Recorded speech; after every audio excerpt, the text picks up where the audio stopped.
ang mga shapes ha. Isusulat mo dito. You draw a circle, triangle, square, and rectangle. Drawing mo ha. Gayahin mo sa baba.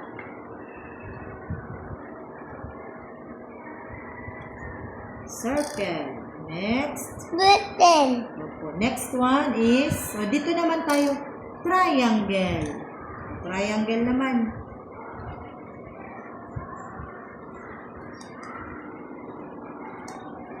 This one. Next is, anong shape yan? Square. And last one is,